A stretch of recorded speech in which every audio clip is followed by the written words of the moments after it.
السلام عليكم، ازيكم يا احلى متابعين؟ عاملين ايه؟ يا رب تكونوا بصحه وخير. يوم جديد وفيديو جديد.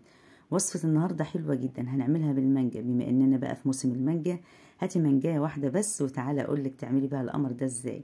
هتعمليها في دقايق، تحليه بارده وسهله وسريعه، ومش محتاجه كمان تقفي المطبخ او تولعي الفرن. 3 طبقات احلى من بعض، ميكس رهيب كده مع بعض، والطعم في منتهى الجمال. ما شاء الله، انا مستخدمه للوصفه دي مانجايه واحده بس. جميله جدا زي ما انت شفت كده، وتحلية باردة وسهلة وسريعة ومتاخدش وقت ولا مجهود. طبعا الكنافة بالمانجا يا بنات تعتبر تحلية حلوة جدا جدا، والكنافة من أجمل الحلويات الشرقية اللي طعمها في منتهى الجمال. هتجربيها إن شاء الله وهتدعيلي. من أجمل وأحلى الوصفات المانجا. يلا بينا نسمي الله ونصلي على الرسول ونشوف عملناها ازاي.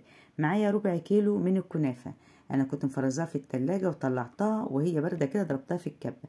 تعالي بقى نروح على البوتاجاز، نحط طاسة ونحط حوالي 4 معالق من السمنة او الزبدة، ونبدأ نحمر معايا الكنافة دي لحد ما تاخد معايا لون كده ذهبي. اول ما تحطيها هتلاقيها اتكتلت معاكي، ما تقلقيش، استمري بس في التقليب، وبعد كده هتلاقيها اتفككت معاكي وتاخد معاكي لون كويس جدا. لو انت مش حابه تحمريها على البوتاجاز، حطيها في صاج في الفرن، ولعي الشوايه، وبين كل وقت والتاني طلعيها وقلبيها لحد ما تاخد معاكي اللون الذهبي الجميل اللي انت هتشوفيه ده، واستمري في التقليب. والنار يا بنات بتكون وسط، ما تعليش النار عشان ما تلحقش منك وتاخد لون زياده او تحروق منك. النار تكون وسط لحد ما تاخد معاكي اللون اللي انت شفتيه ده. شايفاه؟ ما شاء الله اللون هيبقى جميل جدا جدا مع التقليب المستمر اهو. اللون موحد وحلو ازاي؟ لان استمريت في التقليب. بعد ما تاخد معايا اللون الجميل ده، هطفي البوتاجاز بقى واسيبها لما تبرد خالص.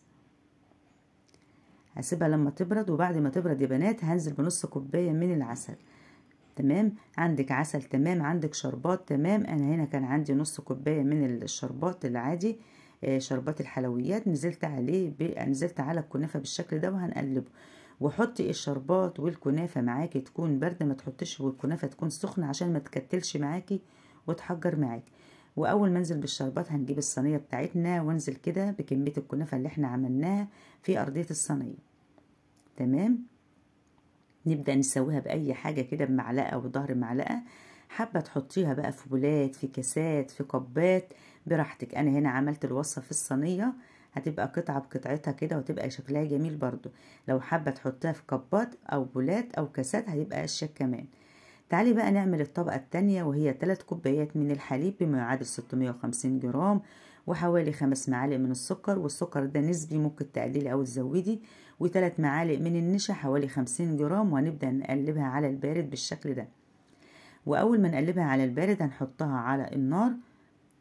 وبرضو البوتاجاز او العين البوتاجاز بتكون وسط، ما بتكونش عالية. واول ما بتكتل بتاخد يعني تتقل بالشكل ده، نبدأ ننزل بمكعب شوكولاتة، وده اختياري لو حابة تحطيه، ونقطة واحدة بس من الفانيليا، لان الفانيليا معايا سايلة فبتكون ريحتها فياحة شوية. لو هتحطي لي فانيليا بودر تمام، ويا ريت كمان الفانيليا او تحطيها بعد ما تطفي البوتاجاز. مكعب الشوكولاتة ده اختياري يا بنات، ولكن بيدي تيست حلو جدا لطعم المهلبية.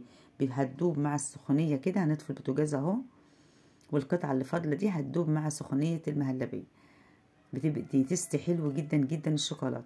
وهي دافية كده نبدأ ننزل على الكنافة على طول، ما تسيبهاش عشان ما تكتلش معاكي وهي دافية كده، عشان تقدري كمان توزعيها فوق الكنافة. هنبدأ ننزل كده بالمهلبية اللي احنا عملناها دي. وعلى فكرة مكعب الشوكولاتة مديها طعم حلو قوي، حلوة، والوصفة جميلة جدا. لا تقولي بقى لا كريم شانتيه ولا، جميلة في منتهى الجمال، بطريقة سهلة وناجحة، بدون بقى فرن ولا كريم شانتيه، وأقل مجهود هتكوني عاملاه. وطبعا زي ما قلت لكم الكنافة من أجمل الحلويات الشرقية. تعالي بقى نعمل الطبقة الثالثة، وده النوع اللي أنا استخدمته من الجيلي. كنا جيلي بالمانجا. حطينا حوالي كوباية إلا ربع من المية اللي بتغلي عشان تدوب كل حبيبات المانجا، كل حبيبات الجيلي. وبعد ما دوبناه هننزل بكوباية مية عادي من الحنفية، ونقلب بالشكل ده كده، ونحطها بقى على جنب. وهاتيلي منجاية حلوة كده. انا هنا منجاية واحدة بس كفت الوصفة يا بنات.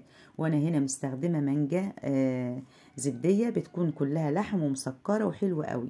منجاية كبيرة كفت الوصفة. هنبدأ نحطها ونقطعها مكعبات، ونحطها بطريقة عشوائية بالشكل ده. نبدأ نوزعها كده فوق الصينية. الوصفة حلوة جدا جدا وهتعجب الكبار والصغيرين، وبتتاكل باردة وهتعجب أطفالنا كمان.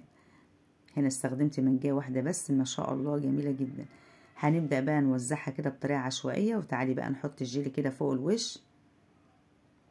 لو أول مرة بقى بتشوفوا قناتي ياريت تشرفيني وتضغطي على كلمة الاشتراك اللي باللون الأحمر اللي تحت الفيديو، وتفعلي زر الجرس عشان لما انزل أي فيديو جديد يجيلك إشعار بيه، وما تنسنيش بلايك.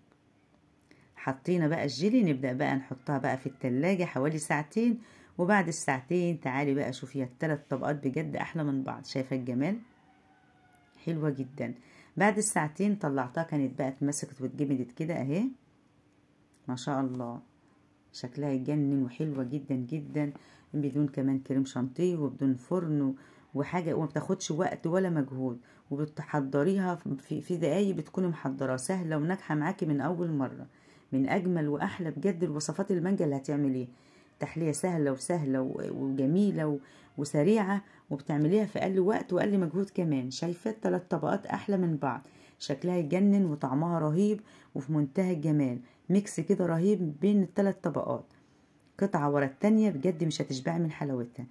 لو عجبك الفيديو ما تنسيش لايك وشير وكومنت حلو منكم كده، ما شاء الله. وان شاء الله مقاديرها موجودة في كل بيت بإذن الله، واكتب لك المقادير في صندوق الوصف زي ما احنا متعودين مع بعض دايما. يا رب الفيديو البسيط ده يعجبكم، اشوفكم على خير، سلام عليكم.